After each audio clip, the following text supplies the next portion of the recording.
Tower Dungeon, Chapter 12, we see the captain of the Royal Guard getting questioned by two knights after she's like reading Iskal's messages, and she's like, don't talk in this book about random stuff, and we see the other end of that, and then she's getting questioned why they're not there. The royal knights aren't there to save the princess, and then she's like comes to terms with it and like touches their heads, and she's like, I'm gonna tell you the truth now about the crowns.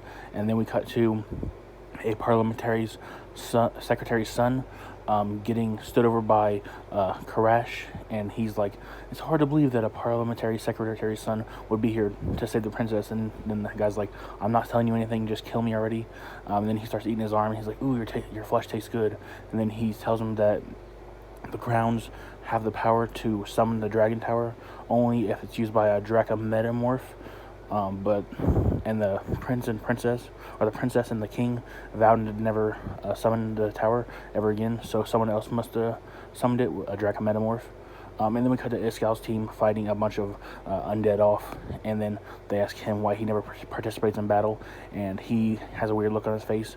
And then the wizard guy runs off on his own. He's like, I'm not here to save the princess, and he's gone. He's out of there. Iskal's team runs after Sargon, and then they ask him why he's here, and he's here to fight or kill Koresh, because he killed his mother and stole his treasure that was passed down from his family for generations. So he's here to get revenge, pretty much.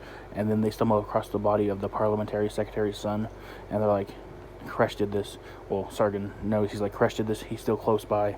And then they're like, what an evil man. And then Iskal has a weird like look on his face, and I don't know if he can like sense Koresh, or he's going to turn into a dragon to fight him. I guess we're going to find out. But yeah, chapter's great. Go read it. Bye.